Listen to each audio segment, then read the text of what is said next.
मुअज़्ज़ज़ अरकीन, जनाब स्पीकर,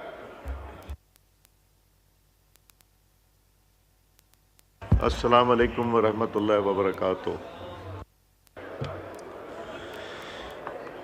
अऊज़ु बिल्लाहि मिनश शैतानिर रजीम।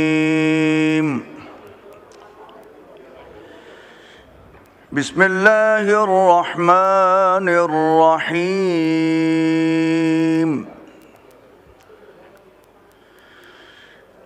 या अय्युहल इंसानु मा गर्रक बिरब्बिकल करीम।